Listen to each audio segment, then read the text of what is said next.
All right, guys, welcome to another episode of Two Scoops Podcast. I'm your host, Dayton. Tonight, we've got the Executive Director of North of 8 Design and Marketing, Kassie Dalsveen. Welcome. Hi. Thank you for having me. Good to be here. Absolutely. I'm so honored. I'm excited to Good. see wherever this can of worms gets opened. I know. Yeah. I wish we would be on the lake, but That's okay. we're on land, but we would sink. we'll be fine. Currently. Yeah, I know. And I know. The ice is coming out quick. It is. It won't be long. So. Right. Yeah. So we're going to dive right into it. I want to know a lot about your marketing, design, everything. Yeah. How'd you get started in that? Well, once upon a time, I went to school for pharmacy school, and I decided I don't want to go to pharmacy school. That is not for me. That is not the life for me. I was doing that out of ambition for, having a life, providing a life for a family that I didn't have at the time, but, better than what I had growing up. And so when I was choosing my major in college way back in the day, I was like, I'm going to choose the major that's going to, financially set me up so where I can provide more for a family and, do all the things that, never really got to do as a kid. Right. Got into it, hated it. Then had a friend who was in a different school. I was at Texas Tech. And then where Patrick Mahomes was a freshman when I was a senior. Okay. No big deal. He was a baby. Never met him. Huge college. Yeah. But who's he? I had Kidding. Yeah, exactly. I had a friend who was up at West Texas A&M, and she was studying ag, media, and communications. So agricultural media and communications. Very niche specific in Texas. It's 50% agriculture, so animal science, all of those things, 50% marketing, media, and all the goods. Yep. I always had a passion for video and photography, just from a young age. I loved playing with the old digital cameras and just playing with my mom's camera and filling up all of her Kodaks and getting all the viruses on the computer from trying to play with Sony Vegas back in the day. I had that downloaded and was doing all the video editing and I really liked it. And so my friend who was at school at WT, she was like, hey, you should come shadow me in one of my classes. And so went up there, spent the weekend with her, went to a few of her classes, met with her college advisor, who it was then my college advisor. He's a life coach. Okay. And he said, if you don't enjoy more than half your classes, you're in the wrong field. And at the time I was doing pharmacy and I'm like, I hate all of this. This is terrible. And so I sat in a few classes, learned that if I switched my degrees, I could film rodeo, and that was really cool. That sounds amazing. And I was like, okay, that's part of my degree. Yeah, I'd say less. I'll switch right now. Yep. And so I changed degrees. I transferred schools, got a full ride. My dad was really upset. It was marketing is where there's no money in that, and so plot twist.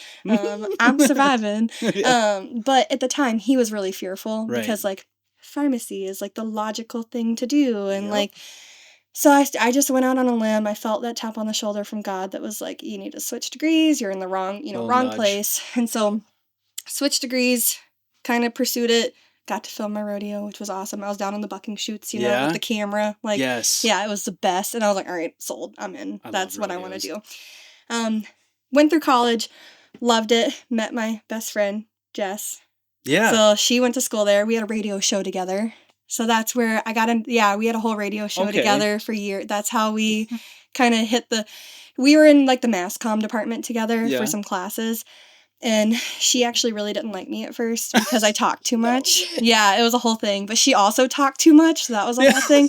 So after I knew her for about a week, I invited her to go to this competition with me in Kansas. And she was like, I don't want to go. But her mom made her go so that her mom could come down and visit her. And that's the only reason she went with. And by the end of that trip, we'd become best friends and we'd planned a radio show together. And so for a whole year, we had our radio show every Wednesday night. Yeah. And so it was super fun. And then, I pretty much just went through my college career with her by my side and then graduated. We went our separate ways. Mm-hmm. She moved back here to chase after a boy. We all know who the boy is, Josh Kraft. I blame him for breaking us up because she didn't finish college. She dropped out to go marry him. And I stayed in. And he's a solid guy. Yeah, he's the reason that we got split up a year early, but that's cool. I'm not bitter about it, but now look where we are. Yeah, exactly. We, once she decided to move back to Wisconsin to chase after Josh Kraft and marry her love of her life back home and not stay with me, it's fine. Then we would take turns visiting each other. And so it was every 6 months she would come down and then I would come up and see her. And, we remained close through all of it. And there was this one trip where she was pregnant with Jeremiah. So this is a long time ago. And she got really, really sick. And it was during Thanksgiving. And I was here for 10 days. I don't know why. I was just I'm coming for a long stay. We're going to, have so much fun. And she was sick the entire trip. And so she pawned me off on Josh Glover and Josh Kraft because it was during Thanksgiving. It was hunting season. I'm like, yeah, we'll go hunting with you guys. That'll be super fun. And so I was hanging out with Josh and Josh and Joshua the whole week. And then Johnny just showed up and he never went home. I didn't even know that, it was just funny because, I remember him being there. We had met at, their wedding, years ago. And, we had met from the first time I came up here. But, he was always, a baby in my eyes. This was the first time that I actually saw him differently. So you guys first met at Jess's wedding. We first met. You and Johnny. Yeah, the first time I actually had came up here, Jesse's grandma was in the hospital. Yeah. And we were down in Amarillo, and there was a really bad snowstorm. And they were told that her grandma was going to pass in 24, 48 hours. And she needed to get up here and say goodbye. Plot twist, she's still alive. So she's stubborn. We love us some Phyllis awesome. Kopecky. She's overcomer. But she was going to leave in the middle of the night because she was like, I'm going to be there no matter what. And so I was like, I'm not letting you drive by yourself because that just didn't feel right either. And there were no flights. All the flights were grounded because it was a terrible snowstorm between Amarillo and here. And so I emailed my professors and I was just like, is it okay if I go? I'm leaving. And they're like, yep, do what you gotta do, which is why I also left my school because they were like, go with her, be with her. Don't, she's not gonna drive across the country by herself. Yeah. And so I rode with her. So I met Johnny and Joshua at the same time at the hospital. They were in a little room playing cribbage. Very on brand. Perfect. So that was the first time I met them. And we also watched, Josh was in high school at the time. He was in state wrestling, so went to his wrestling tournament. But that was a very brief meeting with him. And then Jesse's wedding, met him again, taught him how to do the Footloose line dance because I had we all had choreographed dances for Jesse's wedding, and I helped choreograph most of them. Yeah. Because nobody up here knew how to dance. So then Johnny's a good dancer. I've taught him everything he knows. Okay, so I know where this is coming from now. Yes. So then. Yeah, I met him again at the wedding. Didn't think too much because, again, I was deep in college. And at that time, my mentality was that I'm not going to ever date anyone that lived far from my hometown because I'm never going to move out of Texas nor my area. I'm so passionate about Fort Worth and that area. And it's I'm not ever. So then it wasn't until that trip where Jess was super sick. I was hunting in the woods and it was freezing cold with Josh and Joshua. And then Johnny just kept coming over. Yep. And I was like, I don't even know where he lives because we're in Grantsburg and he's from Siren. I didn't even know he had a home, to be honest, because he was just there the whole time. This guy's a straggler. Yeah. And I'm like, I don't know. I was I know he's a cousin, but he won't go home. And so he hung out with us the whole week. And so we'd stay. It was deer season, so we're staying up, playing cards, which I love. I grew up playing cards. That was super big in our family, spades and hearts and all the games. And so I loved that part of the culture of deer season too, where you just stayed up playing cards all night. And so we met there, and I remember the moment that I was like, oh, I kind of like this kid. Yeah. He was bottle feeding a kitten over at Jill and Joel's house, which is Jess's parents. And I was just there was something different about him. And I'd I dated on and off throughout high school and college. And I was in a really long relationship for a while. And it was man, there was just something entirely different about him that I was huh. And I remember telling Jessie, at the end of the trip, I was like, I think I like your cousin. And she's like, no, he's a baby. You're too good for him. No, there's something different about him. And so we did long distance for, we actually talked for 6 months. He didn't even know I liked him. Yep. So that was, he had no clue I liked him for the first 4 months. He was oblivious to it. And then he just, finally asked me on FaceTime, because that's how we did our dates, because we were long distance. Yeah. So we Snapchatted and FaceTime like every day. Yeah. And so we did that for a year. And then, I guess we talked for 6 months, and then he asked me to be his girlfriend, and then we did long distance for a year. And then we were kind of torn between, like, who was going to move. Like, we knew it was going to be, like, if we're going to actually be serious and, like, do this, somebody's going to have to move. And, again, it was one of those moments where God was just, like, showed up. And he was like, it's you. You have to move. It was really cool. How did this decision come to place? It was hard because I was actually determined that he was going to move here. Yep. Or to Texas. Yeah, not here. Yep. Because I was never going to leave. Like, I love where I'm from. Very proud of it. And I was at a Bible study one night, and I was at the time going to this church that I was, like, kind of involved in, but not, like, super involved. And there was this pastor there that would occasionally get up on stage. And I remember being so skeptical about it. And he would point out in the audience, and he'd be like, I have a message for you. And I'd be like, you know who that is. Like, there's no way that this is a thing. And I was at this Bible study one night, our small group, and he shows up at that house. I'm like, okay, well, here we go. And he comes in, and he's like, talking to everybody. And he looks at me, and he's like, I have a message for you. And I'm like, okay. And he's like, he like went on this whole tangent, pretty much called out everything about me, like as if he knew me. And I had never met him in person. It was a pretty decent sized church. So I was like already like chills, like, okay, who is this man? And then toward the end, he was like, I just want you to know, he's like, you've been struggling with a decision. Yep. And he was like, but I want you to know God's going to be with you wherever you go. And I'm like, he said go. And it set in, and I was like, not stay. And that was the thing. He's like, you've been weighing a decision on staying or going. Yeah. And like the fact that he even said that, I was like, he's like, but God's going to be with you wherever you go. And I was like, crap. I've literally been asking for a sign, and it couldn't have been any clearer. Yep. And so I walked out that night, and I called him right after I got out of there. And I like was sitting in my truck, and I was like, I'm moving to Wisconsin. He's like, what? And I'm like, it's the tap on the shoulder I've been looking for. And I was like, and I didn't want to. Every bone in my body didn't want to. But I knew if I didn't, I'd be being disobedient to what God was asking me to do. Well, I'm happy you did. Oh, it was wild. And so then I ended up here, and then I moved in with Jess.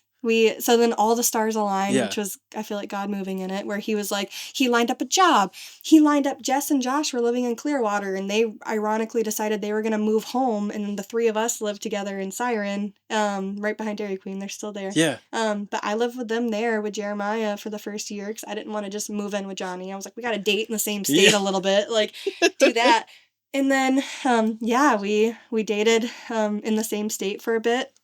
And got to know each other better there, and then moved in together, and then now here we are. But it is crazy. I never thought in a million years that I would leave Texas or my family. And that's pretty crazy that you took that intuition and went, this is a sign. Mm-hmm. I need to go there. Even with you being like, I'm not going. I'm not going. Every bit of my flesh was like, absolutely not. And like, because I'm so close to my family, and like, I love Texas so much, and it is the hardest thing I've ever done in my entire life to live here. Yeah. But I'm reminded like every single day why I'm here. Yeah. And I also don't know if we'll be here forever. Like, I'm waiting till that tap. Like, I've had such clear taps on my shoulders for every move that I've had. Clearly, I have no control over my life. God is just really hit me in the face with that one. But yeah, honestly. So I'm like, okay, well, all right, whatever you say. And so then, here we are. So I just keep saying, I'm like, well, I won't close any doors if he's like, until he does for me. So that's where we're at. So we're here, and it's crazy. I'm true believer. Like, in there are signs that if you can just pay attention, like, I think life will kind of guide you to what you need to, where you need to be, what you need to be doing. Yes. Yeah. Yeah. It sounds kind of sappy, but It is. I know. It really is. I feel like it's really profound. There's truth in this. Yeah, it really is. And he keeps making a way for us. I shouldn't say sappy, sorry. Yeah, but it is cliche. Like it is. It's weird, but it is fun. So I never thought in a million years that we'd end up here, or that I never thought I'd leave Texas. Yeah. That's what I get for saying that too. I'm like, all right, well, joke's on me, but yeah. But best decision ever. Found a good dude. Yes, the best. Johnny. I don't know if me and Johnny are on a fire department together. Yeah. Her husband, yes. Johnny. So it's good stuff. All right, guys, quick segment here. We're going to thank some sponsors. First off, there's Fights Backwoods Beer and Bait, located in Fallen, right off of 70. If you can show him that you subscribe to my channel and like his Facebook, he'll give you 10% off anything in the store, except for booze. Then there's Ken's Affordable Auto and Siren. Not just a dealership, he also fills propane tanks. Then we got Throttle RX in Danbury. If you're looking at exploring the Northwoods, you can rent his side-by-sides or pontoons, and if you use the code 2SCOOPS, you'll get an exclusive discount. Then there's Leaf and Lumber Construction, specializing in decks and fences. So I'll leave everyone's link in the description below, and thank you. Back to the show. I went to grad school. There was a whole nother phase where I just continued my education with the AgCom side of things down at Tarleton in Stephenville. Is that still in Texas? Yeah. Okay. It's where Chris Kyle's from also. Oh, okay. Yeah. Another solid dude. Yeah. So Cowboy Capital. Went to grad school, did that, graduated from there, and then got to work at Sullivan Supply, which was my absolute dream job. I traveled the entire I don't know what Sullivan South. Supply is. It's like a livestock supply company for like show animals. So like when you go to like the state fairs and stuff, they have like trailers, and they're up here too. They're all over. They're based out of Iowa originally, but they have an office down in Texas too. And so I would travel around part of their nonprofit org and take pictures and videos of kids and cows. And I would do like stories on like breeders, and it was my dream job. Loved it. Made no money. Lived out of my car, and got really tired really fast. You're chasing a dream, damn it. I was, but I made no money. Fresh out of college. Loved it. Decided though I was like losing sight of who I was, and so changed gears, switched over to a different job working for like a corporate RV company. I know a lot about RVs and ice shacks. Fun fact, more information about them than I need to know. But I was the marketing manager there for a year and a half, and decided that I was done with marketing because I was tired of like just trying to make money and trying to like sell a product. So I decided when God was like, "You're gonna move to Wisconsin." I'm like, "Okay, cool, God, whatever. I'm not actually gonna do that." But moved to Wisconsin. Got a job at the Sentinel, so doing newspaper sales. Yeah. And decided I was going to go into teaching. And then wound up meeting Emily along the way. And the stars kind of aligned, and North of 8 became a thing. And here we are, 7 years later, I think. I did not know that. It was a wild journey to get here. Like, from the person that, like, when I was in school in West Texas, I never dated boys seriously because I said I'd never live 7 hours from my hometown. Yeah. And God's like, joke's on you. I'm going to make you live 17 hours away from your hometown. So, yeah, it was quite a journey to get here. But always kind of followed that, like, marketing media kind of path from my early days of college. Almost got out of it because of, like, the gross side of corporate America. Yeah. But then North of 8 kind of came into existence, and I was like, oh, these are all the things I love about my major and about, you know, my passions, and I can make a living doing this, and I can do what I love every single day and work with just like the best clients and the best employees and like the best Emily. And so it's crazy kind of to be able to do that. I kind of pinch myself a lot. Yeah. I get to do it. So North of 8 was running when you were working at the Sentinel, and Emily's like, you need to get on board with this. Kind of. She quit her job to start North of 8, and it was just going to be like a small freelance. She just wanted to design websites for like the guy next door at the bar. Like, you know, her family owns a shop, bar and grill up in A&H, and she kind of always saw it as when she was getting out of corporate America as well. Yep. She just wanted to be the one that designed websites for the small business owner with a dream. And yes. Me. Yeah, I need exactly. a website. Yes. So website's been melting my mind so much. And that's where she was like, I just want to help people. And I'm like, hey, I can get behind that because that's all I want to do is help people. And we sucked for a long time because we're not good at making money because we just want to help people. Yeah. So it took us a few years to figure that part out. It's hard to do in a small town too. It is because you just want to help everybody. And we still do a lot to try to help as many people as we can. But like, that's why both of us got into marketing in the first place. And so, the early days, we met through firefighter, actually through husbands. So Brian and Johnny, they were at 100 to 1. And Emily's sister, Kenna, actually was the one that was like, hey, you need to meet my sister. I think you'll really like her. And so we met at 100 to 1. And Emily right off the bat was like, I think I want to offer you a job. And I I'm like this girl. Yeah. And I was like, okay, like not thinking it was going to be like a real thing. Yep. Because I was planning on getting out of marketing. I was like fast tracked.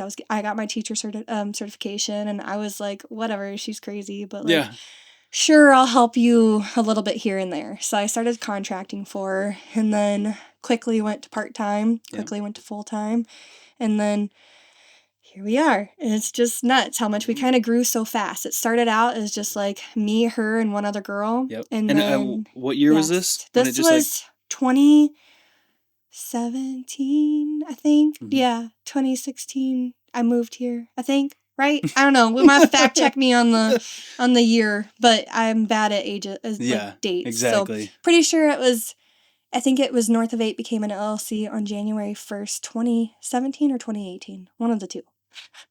Still, that's not that long ago. No, it really wasn't. But long enough to where top dogs right now in this area, I feel like. Wild. Yeah. It is. We had a lot of growth really fast. And we just like, I don't know, we just like helping people. Yeah. That was like the basis of our entire business model, was how many people can we help and genuinely help and not just take their money, because that's the worst. Like, and there's so many agencies get such a bad rep because of how they're structured and how, like, none of us come from agency background experience, which I think is actually a good thing, but we make our lives a lot harder on ourselves because we don't run like a general normal agency.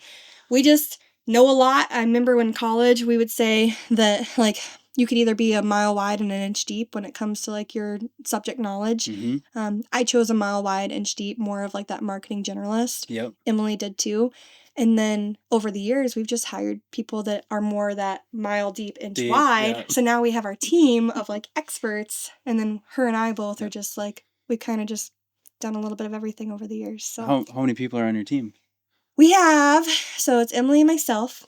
So there's 7 of us full time. Yep. And then we have some contractors and partners that we work with as well for when we get like overload and overflow. So is everyone like remotely, or is this like you have an office? We used to have an office, and then COVID happened, and then we're like, why are we paying for an office? Yeah. That's dumb.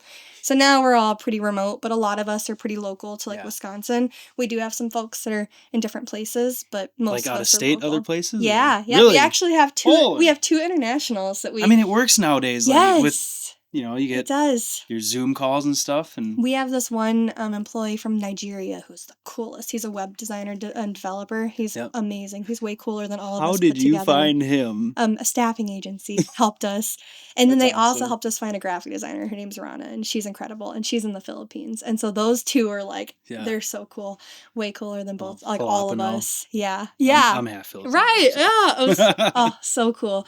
And then everyone else is just like here locally, but yeah.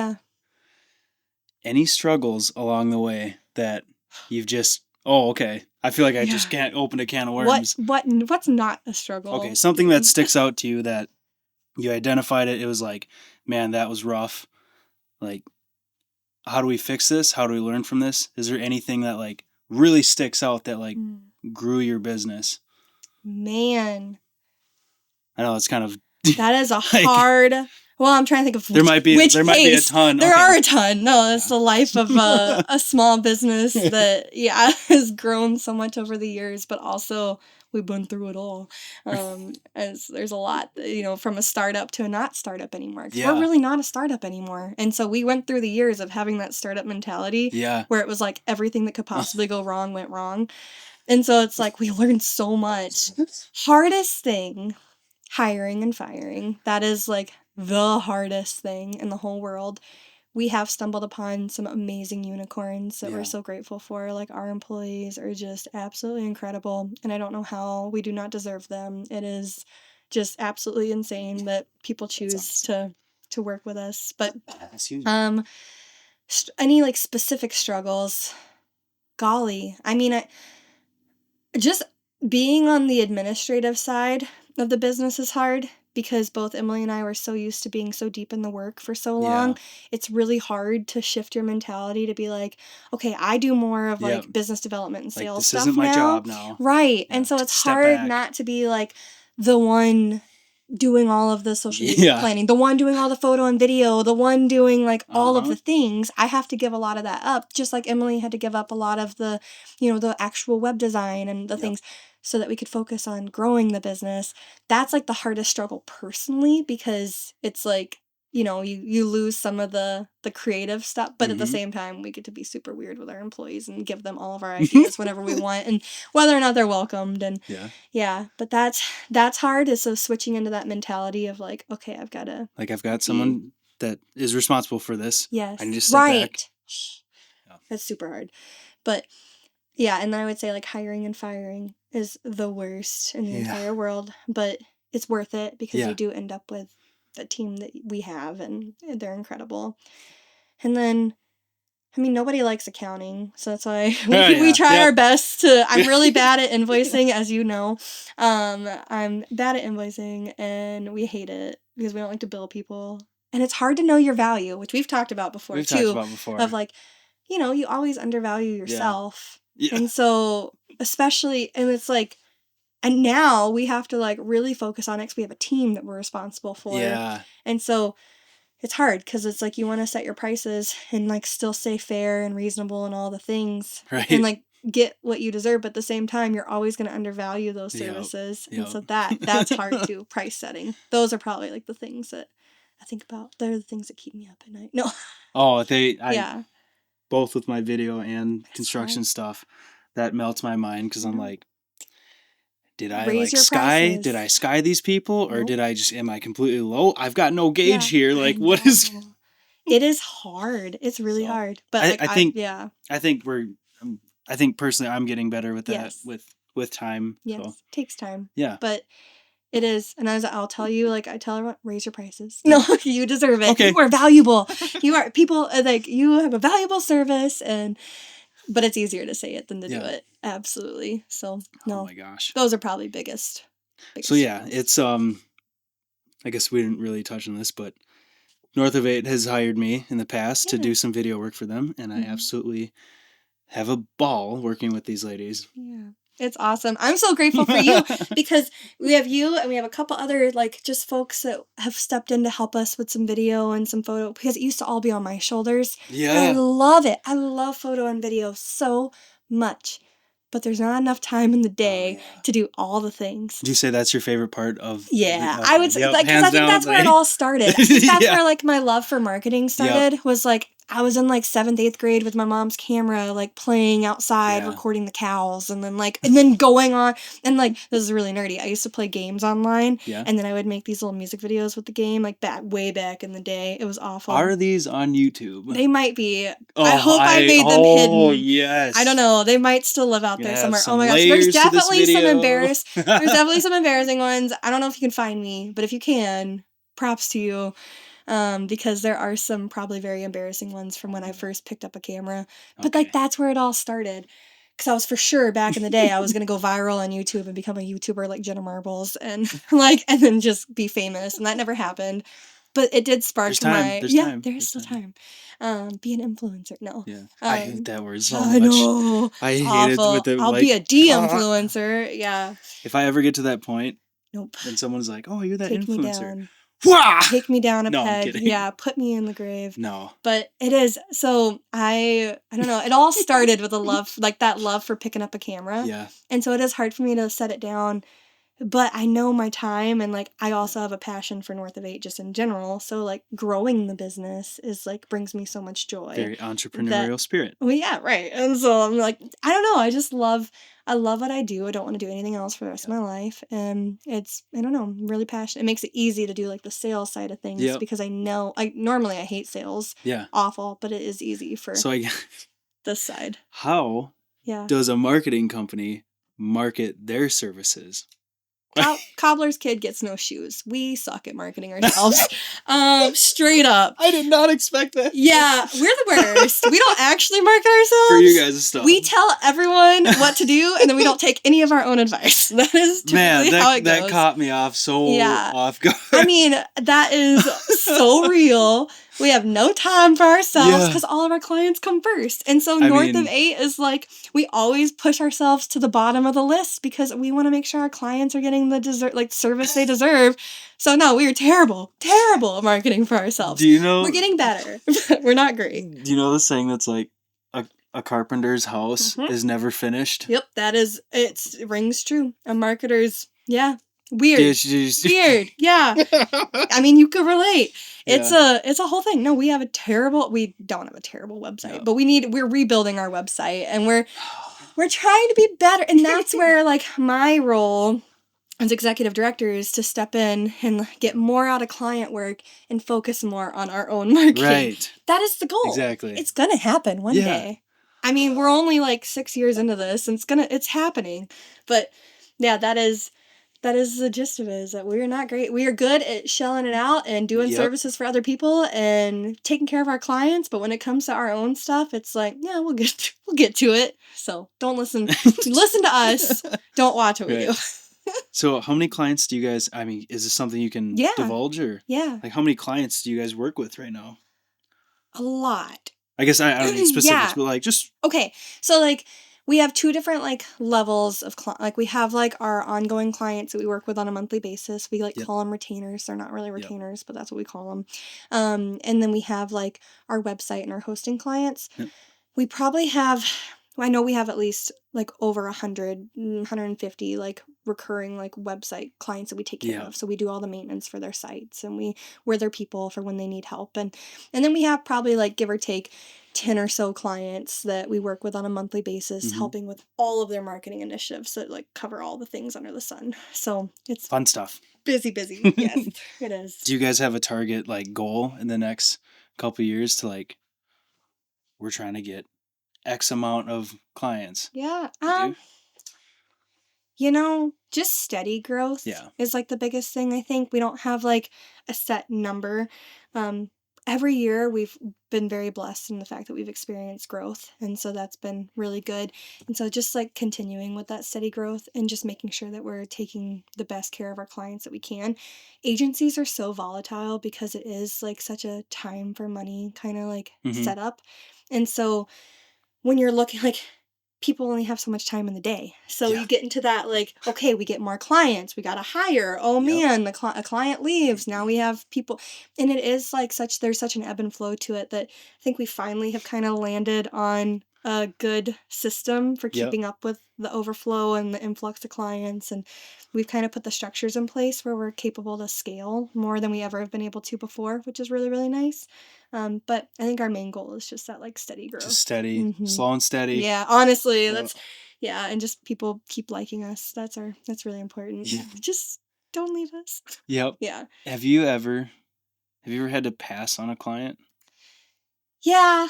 And we don't have to have like details, not like, but it's I don't know if that was super. Yeah, that's the cool thing about being in the positions that, we're in, like morally, if there's something that doesn't align or like, we've also turned clients away based on whether or not we actually think we can help them. Yeah, and that's probably what happens more or less, like more often is where like, someone will come to us and they'll say, okay, we have X amount of dollars. Like, what can you do for me?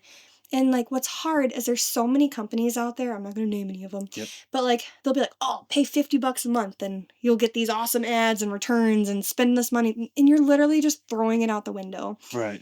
And it's hard because like people with smaller budgets, like that's what they tend to gravitate toward because it fits their model and their budget and their wallets.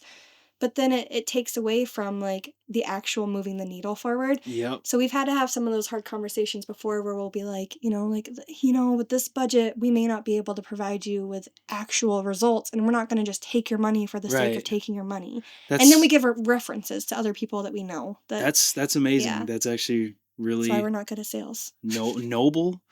I don't know. It's very nice, very noble, very respectful. Yeah. To turn around a client if that's the reason is like, this isn't going to help you. Yeah. Like, and that has typically been when we've had those conversations. Yep. It's like, I'm not just going to take your money. Right. Like, we could, like these other companies do, but we don't, because we want to actually help people. And if we feel like, based on the budget, and then what we'll do is we have a list of references of people that we trust to provide services of, and so we typically will refer them over to them and, see what happens. Yeah, I think people that haven't done any design, website design, photos, videos, I feel like if you haven't had a taste of like what goes into it, you don't really appreciate how much freaking effort and time it takes into it. I'm like, I tell a wedding photographer, I'm like, anybody that's going to hire a wedding photographer and they're like, they're so expensive. I'm like, pay them every dollar that they ask for, because it's the most stressful day of their entire life. Yeah. Like,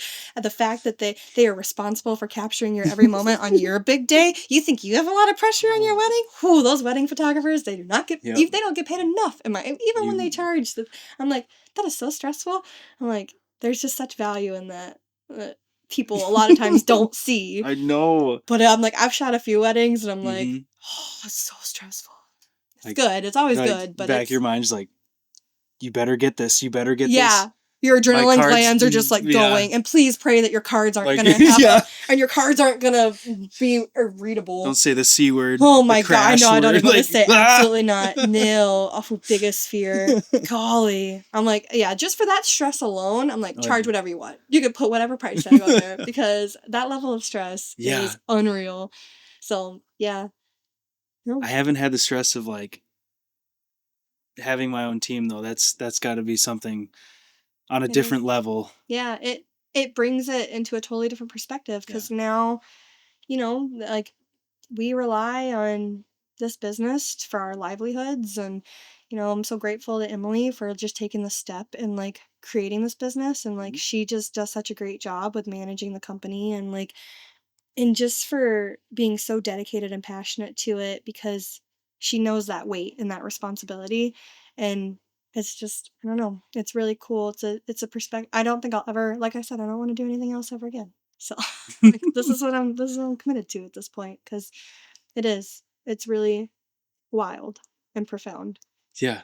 I love seeing the YouTube video, or not YouTube videos, like the Facebook ads you guys run. Yeah. Like, it's getting out there. Yeah, like a lot. Yeah, we try. I mean, we've never really done a ton of marketing for ourselves, because we haven't got time for that. Yeah, I'm talking like the companies that we've shot for. The clients. Yes. Yes. Like, yeah. But that's fun. That's cool to see when you're scrolling, like, oh, hey, that ad's boosted or something. I don't know how you guys do it, but I'm like, boom, boom, boom. Yeah. Like, this works. It does. And it's so fun. Like, the first time we went viral for a client on TikTok, and we had like 1 million views. That's got to be the best freaking feeling ever. And it's just like, that's when we're like, oh, it worked. Or I remember in my very early days, like, I had made, an event on Facebook. Yep. And I did a campaign around it. This is like my first year at Northwoods. Yes. And like, I want to hear these success stories. Within an hour of me creating this event, I could see ticket sales coming in, and I'm like, it's working! Like, oh my gosh! And my brain goes straight to, yes, they sold enough ticket sales that it justified their cost of running this ad. And I'm like, yeah, that's the best. Like, that's marketing. That's marketing. Yeah. And then it's like, oh, finally, like, I can actually like bring it all together. Like, those are the cool moments when you're like, oh, it was worth it. Like, it's actually helping them. That was like, actually one of my questions, and I'm glad we just got there. Like, that's got to be a great feeling when you're like, because there's got to be a playbook for doing this, but also like, there's a lot that you just have to figure out. I feel like this is me outside looking in. Like, I feel like there's not like a dead set, like, you need to do this and have this content like this. Yeah. And then to see it all come together, you're like, boom, that's got to be a great feeling. It's really cool, especially like, we've tried doing like different masterminds over the years to try to like fall into more of like the stereotypical agency model, because we've been told by so many industry professionals we're doing it wrong. But like, we're not doing it wrong, because like, it's working. Yeah. It's just different. And so we've like tried going through these masterminds. We've tried changing our business model a little bit here and there. And like, we've been told we need a niche down, however fancy you want to be. And we hate it because we love working with all the different industries. Like our passions with what we coined, like the marketing party of one, like the small business owner, like the marketing directors that are running a whole, marketing department for a big business and they don't have any help. Like that's our niche, or those are our people. Like we don't need to go down to just one. We could never just work with a single industry because we get so bored. We'd also confuse the crap out of them. At one point, we had 2 dental clinics at the same time, and we were always saying the wrong one. I'm like, how do people niche down to like a single business industry? It could never. Yeah. I think with my videos, like YouTube and Instagram, I always thought I should, like, everyone's told me you should have a niche, do one thing. I'm like, no, I'm doing everything. I don't care. I'll have cigar stuff, ice fishing stuff, construction stuff. It all falls under the brand. I feel like it does. It all is tied together. I know. I think of those things and I think of you. So it's like, that's how it should be. Doing everything. Yes. No, I support it because clearly we are chaos. So, but it works somehow. It's working somehow. I don't know. But yeah, it is. It's wild. But I don't know. I'm so grateful for it every single day though, because I get to wake up and have the best clients, the best employees, the best Emily in the whole world, best team. Yeah. I haven't met Emily before. What? Really? I don't think so. No. Really? Oh my gosh. Met her sister. Yeah. Which one? Kenna? Yeah. Yep. Not her older. She got a couple. Yeah. She's got a handful. Yeah. I thought there was just Emily and then what's the model? Kara. In New York. Yeah. And then Erin, her older sister. I guess she's also a nurse practitioner. What the heck? Shout out to all my Gall family. I met Kenna. She's and then her mom's Carrie, the best. Yes, Kenna is incredible. Yeah. No, they're pretty awesome. Yeah. Well, thank you for that insight and that. I had no idea you went to college for pharmacist, right? Yeah, I started for pharmacy school. Right. Decided I don't want to go to pharmacy school. Changed my degree. I do have a big passion for agriculture. So that's the one thing. I do miss that a lot is like having the ag tie-in. I just want to feed the world and like tell people about ag. But I get a little glimpses of that with some of the clients we get to work with. Yeah. So that's pretty nice. You should just have a funny farm. I know. What the heck? I know. And that's Johnny. Goals. Yeah, he knows. Okay. He knows my goals in life. I've got big goals so for that side of things to fill my ag cup. So I can't wait. I hope you have a ton of chickens and they lay. We already have 25. You do? We do. Yeah. We get a lot of eggs right now. Oh. So if you need eggs, I know a gal. Rolling. Yeah, I do. I'm an egg dealer for a lot of people, so I got them on rotation right now. And chickens in the worst way. That's just the entry. That's just the gateway drug. Yeah. To any other animals that you want? Oh yeah. I grew up on a cattle farm. Squirrel. Yeah. I grew up on a beef cattle farm. Really? And so I do want to bring some beef cattle back into my life at some point. Yep. That is like my true passion. On our half acre is not super attainable, but we do have 20 acres that we want to build on eventually. On in. And so we're hoping at some point to, I don't necessarily need as many cows as I had growing up, but I would like, because I was planning on growing up, I always thought I was going to take over our family farm, and then life happened and circumstances changed. Man, yeah. And then I ended up in Wisconsin, which I never thought was going to happen. But again, God was just like, watch what I'm going to do. And so here we are. Knuckleball. Yeah. So I'm like, okay, I'm done trying to control my life. Right. Obviously, I have no control over it whatsoever.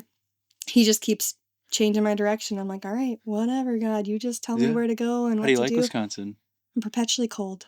I'm cold. I've been cold since the day I moved here. We can turn the heat up. It's nice. It's nice in here. Yep. But yeah, I'm pretty much cold year round. Yeah. So yeah, I remember jumping in the lake in July, my first year that I was here. And I was like, it's not warm enough. It's not really? It's not bath water. I'm used to like bath water, warm lakes in Texas when it's 120 degrees outside. And it's kind of lukewarm and a little gross, but... I'm trying to picture, like, I stayed in Texas for, like, a whole summer. Did you? I don't think I saw one... It was Pearland, Rocheron. It was just southwest of Houston. Yeah. Yeah. Yeah. That's humid. It was awful. Yeah, and we've got all the terrains. That doesn't... I was, like, south of Fort Worth. Yeah. North Waco, south of Fort Worth. Kind of, like, North Texas-ish.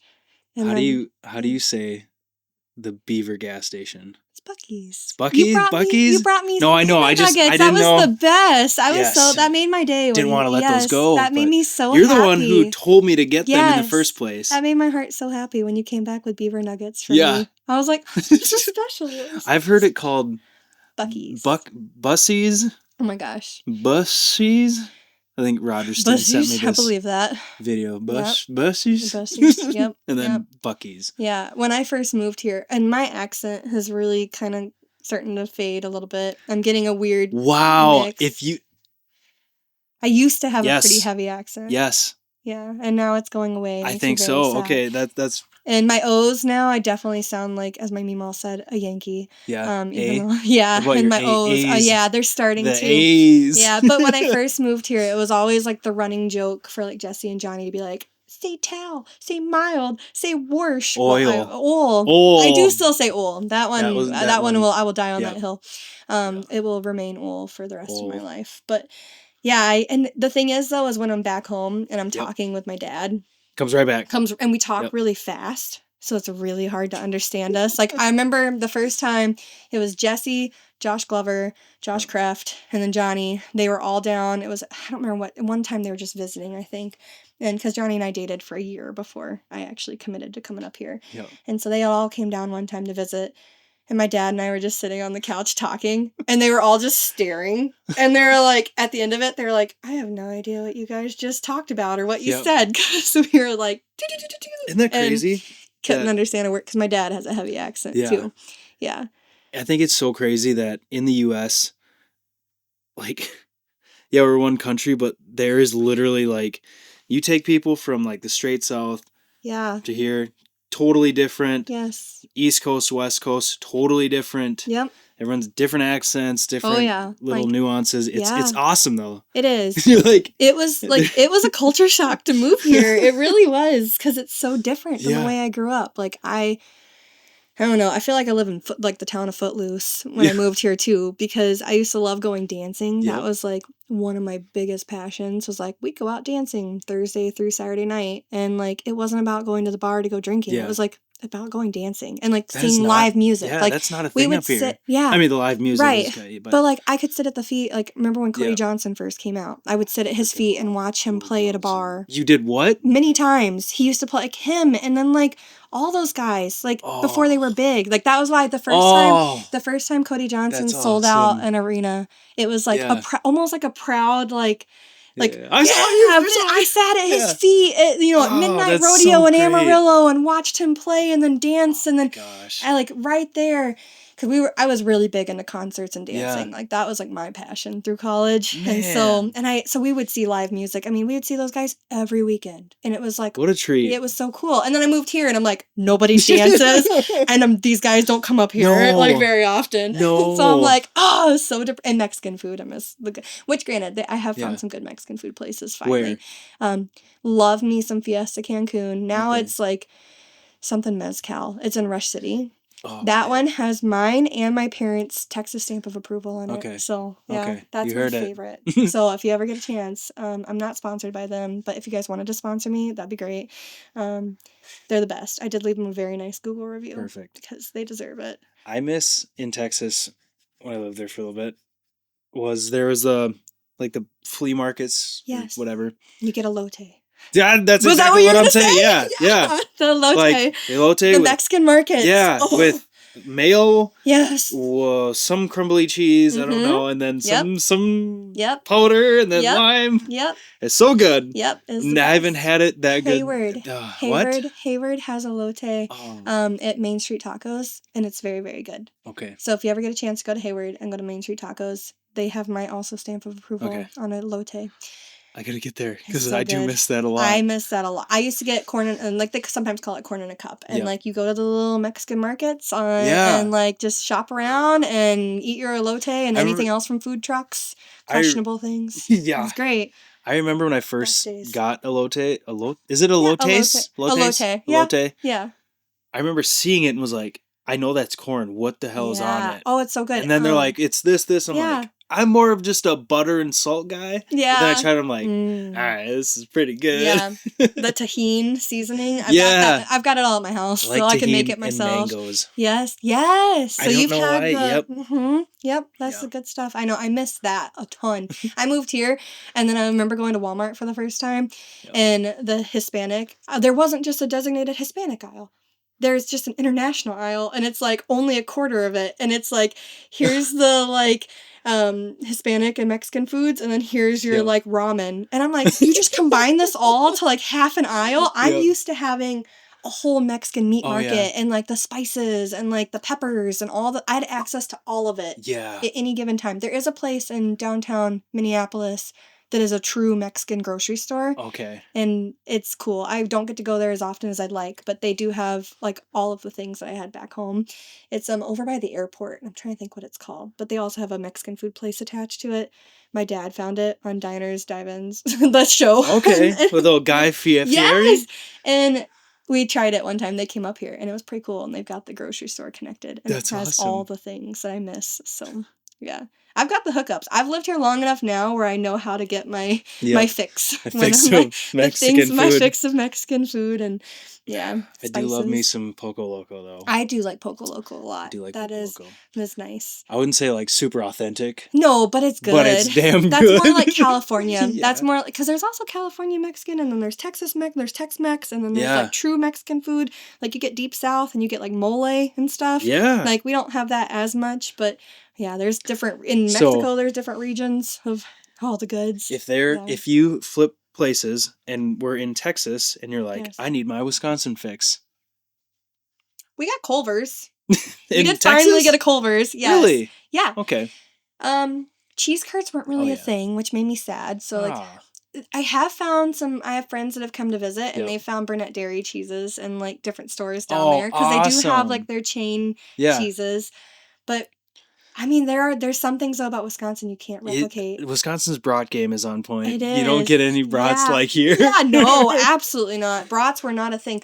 I will say it was funny moving here and hearing the term barbecue. I'm like, we're gonna have a barbecue. And then I showed up, and it's like brats and burgers, and I'm like, where's the smoker? Where's the brisket? Where's the ribs? Nope. So that was a little bit of a shock, but I do love me some brats and burgers. Oh yeah. Good old. I'm a big brat. Yep, brat guy. I'm starting to like it. I don't like all the fixins though. I know. I'm not huge on like the the slaw. The slaw? Whatever. The sauerkraut? The sauerkraut. I like coleslaw, but I don't like sauerkraut. I have not dived into that. Oh, I'm not that Wisconsin. It's taken me a long time, but I do like Bloody Marys now. I didn't like them when I first moved here. Yeah. Love me some Bloody Marys and cheese curd. Not quite a sauerkraut person yet. Maybe one day. Give me a few more years, but sauerkraut's really good for you too. I've heard. Yes. Probiotics. Yeah. Mm-hmm.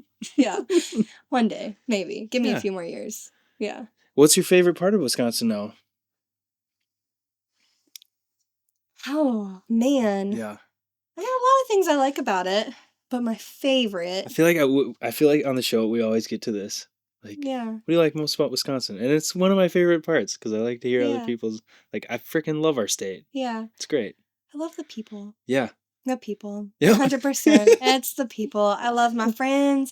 I love our family up here. I love the people. It's just they're so genuine and authentic, and they're quick to help you on anything and everything. Everyone waves. And like everyone waves. Yep. Like, and it's I do this sometimes. I love it. Let's go and do the whole. Yep. Do the Howdy. Yeah. But it has to be the people. And then, like, our area specifically is just, it's nice because it reminds me of my home 10 years ago. Because also, Texas is growing so fast. Yeah. And, like, where I'm from, like, south of Fort Worth and, like, north of Waco, off 35, like, everything's blurring together. The lines are with, like, the big city moving in. And it's like, this reminds me of my childhood. Like, slower pace. Like, people are nice. Like, all the things that I miss about my childhood of like, that's here. So I do love that. Yes. Yeah. That part. Yeah. And the cheese curds. Yeah. And cheese curds. No brats? Brats are getting I'm more of a cheese dairy gal. Yeah. But so I do love that.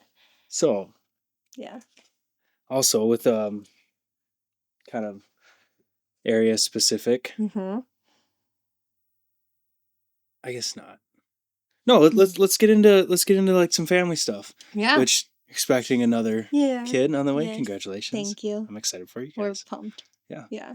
You have Levi. Yeah. Which our kids go to the same daycare. Best buds. I love seeing on like our daycare sends us pictures throughout the day, like through email, and you just see what they're like doing. I love those so much. Yeah, and Levi's the loudest one in there, and he's one of, he's one of the youngest, and he's one of the loudest, which is fitting, very on brand. Yeah, but yeah. So, do you see any like?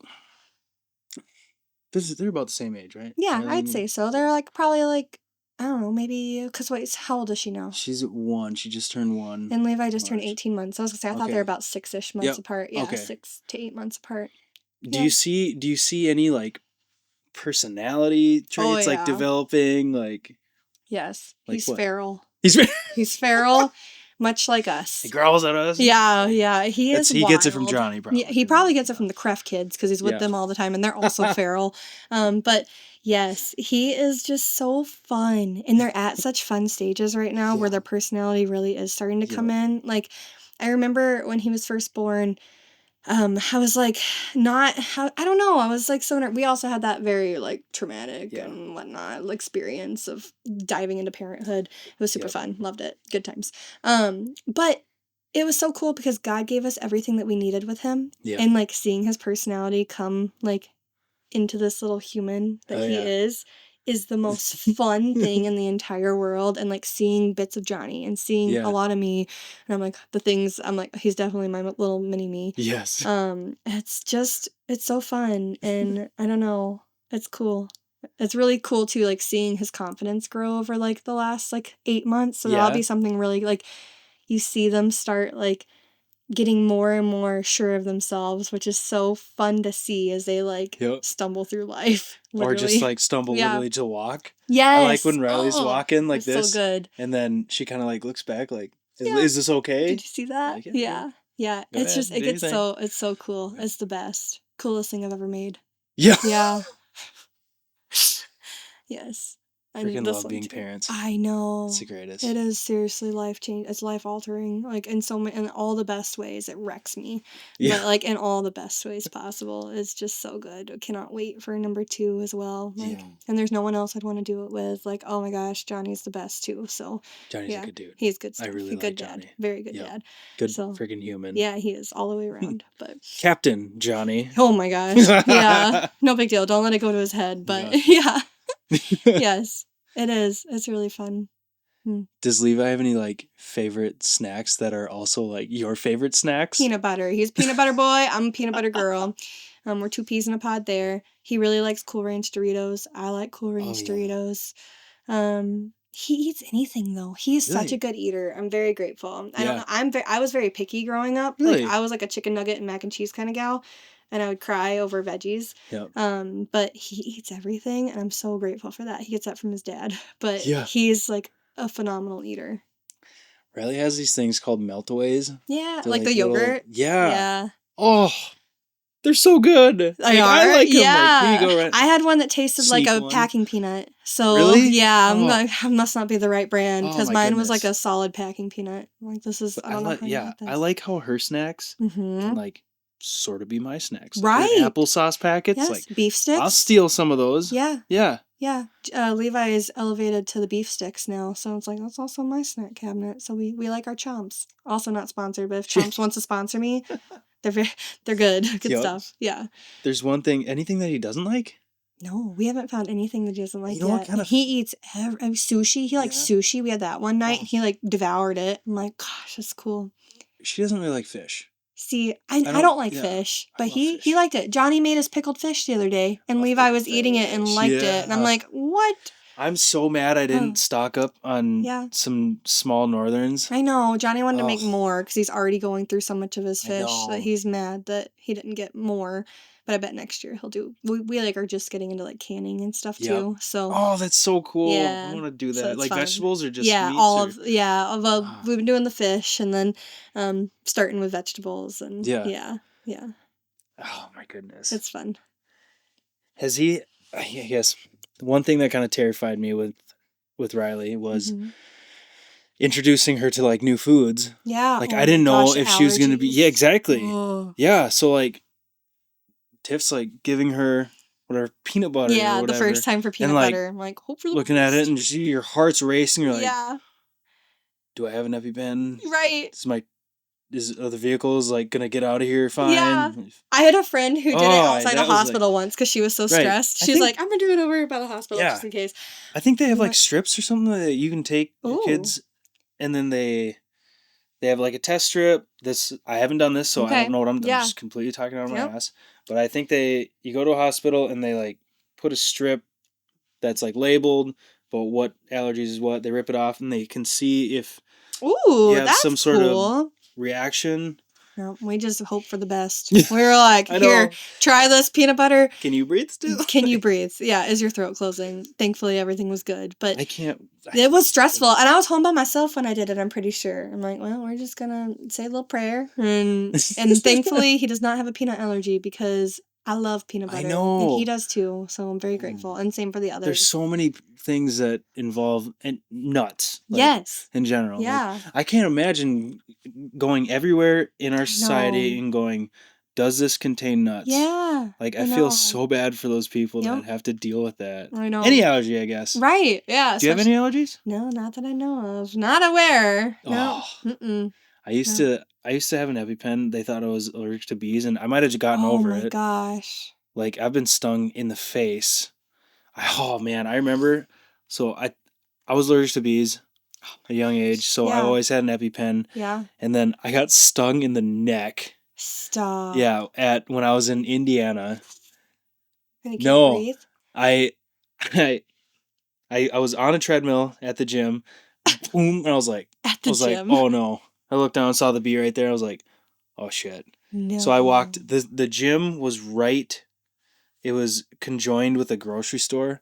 So I immediately just like got my stuff, went to the grocery store, tons of Benadryl, boom, drove back to here, the ice shack, when I had it down there, and just was like, I hope I wake up. Yeah. Oh my gosh. It's fine. I'm here. So I think I'm over it. Yeah. I'm over it. That's nuts. I used to be, when I was younger, I was allergic. I was lactose intolerant. But I've grown out of that, thank goodness, because I like cheese too much. But I still don't drink milk because I never drank it as a kid. So. Actually, that sucked. I mean, I'm glad you're over it. I am. I survived. I've got this thing, since I'm half Asian. Okay. Is I'm allergic to alcohol.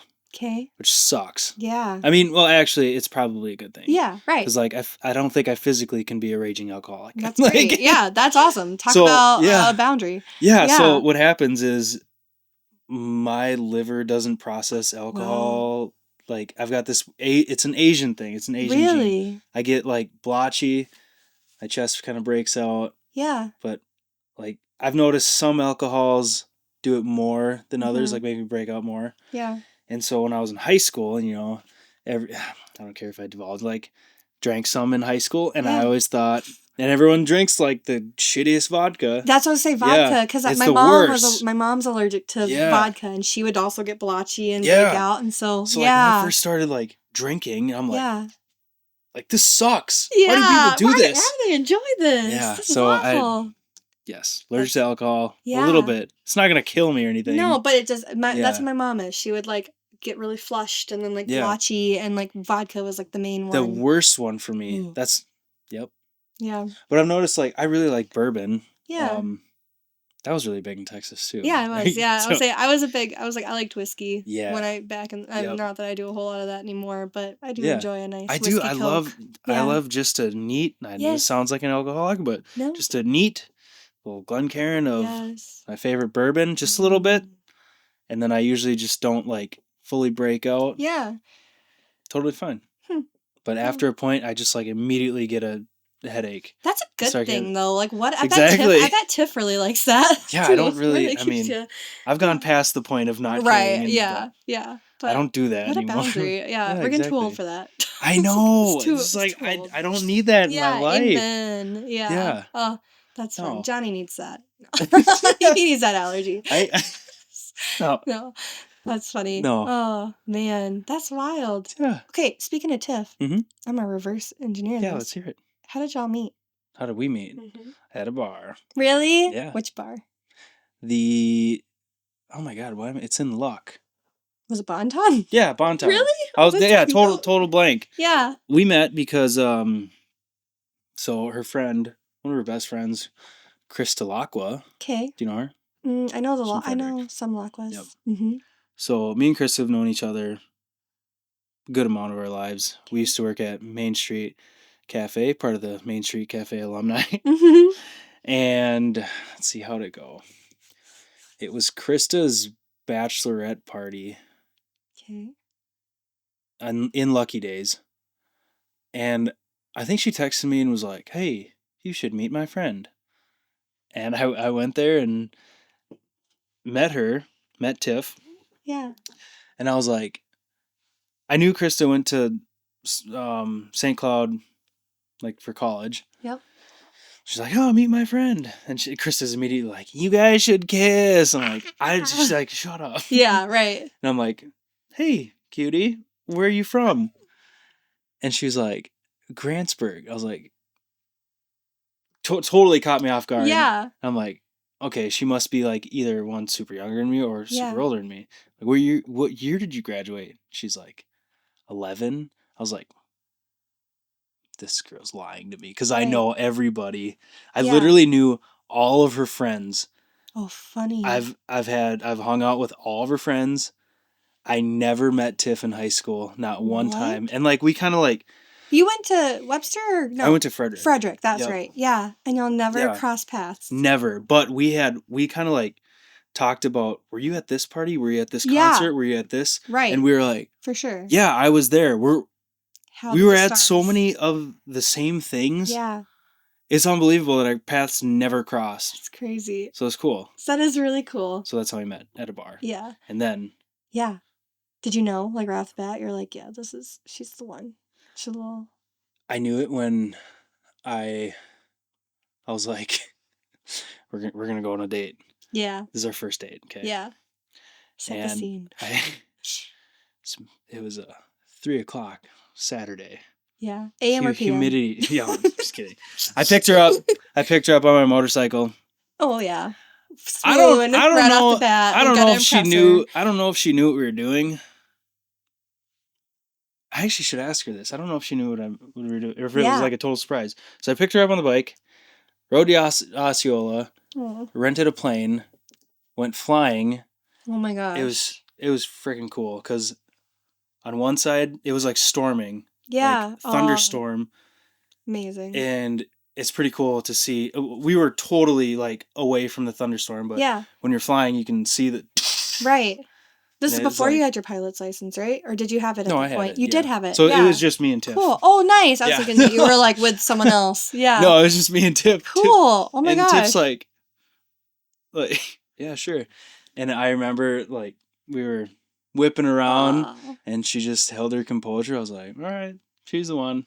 Yep. Yeah, that's it. Oh, that's so cool. It was fun. I love that. Yeah. Yeah, that's really cool. It took me quite a while to ask her. Yeah. The question, got the guts. We are here. Do it, and now look at you. Yeah. Yeah, that's so cool. Got our beautiful daughter. Yep. Amen. Yeah. She is. She's the cutest. She's freaking cute. I thought your daughter is too, but yeah. Yeah. Yeah. Let's see what you did there. Thank you.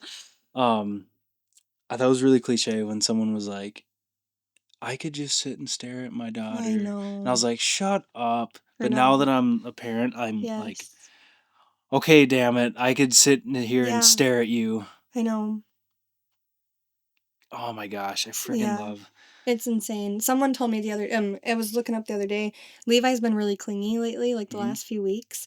And like he was like super cuddly way back when. Then as he got older, he's like, I'm done with you guys. I don't want to cuddle anymore. Oh, both of you. Yeah. And so that made me like sad because I'm like, I was so used to him like just snuggling into me. And the last few weeks he's been really snuggly again. And someone said that like when you're further along in your trimester, like I'm in third trimester now, they say your body's producing more like oxytocin than you do like your entire pregnancy, and your toddler can sense that. And then that's why they get more snugglies, because they want to like be right. And so he's been like just like snuggling into me and like clinging to me lately, and I'm like, oh, I love it. There's also times where I'm like, sit down, child. Like, I need a break. But I'm like, oh, I want to cling to every moment of this and soak it in because I know it's just a temporary thing. Yeah. Like, I want to slow it all down. Like, man, Riley doesn't like cuddling with me. oh, this is maybe a mom thing. It might be a phase. Maybe it'll say, give it some time. Yeah. Get pregnant. Then that'll solve all your problems. Yeah. However, we need to make that happen. No, science. I freaking love being a parent, though. Yes. It's the best. It is the best. Literally, it has changed me in all the best ways. Yeah, I never really thought I would be here. Yeah. But here we are. And it is so cool when we go to pick up Riley at the daycare. Yeah. It's so cool to see the other parents because, like, they're all people I went to school with. Right. So it's like, I feel so old at that time. I'm like, what happened to us? We're all in this together. Yeah. It's great. Yeah, it is. It is really cool. It's unlike anything else in this entire world. Like I said, it's the coolest thing I've ever done, coolest thing I've ever made. And I love that. He is. And it's just, I don't know, God is so good and he has given us everything that we needed with this child. And it's like, oh, wow, didn't even know that was possible. To like love that much. And number 2 on the way, which I'm excited to see what that one turns out like. Yeah. Yeah. I can't wait to see characteristics. Yeah. So what I kind of like to do at the end here is like kind of have a final like question. Mm-hmm. And I think the last question I asked to Bo, I really want to stick with that because maybe people might have different questions or different answers. So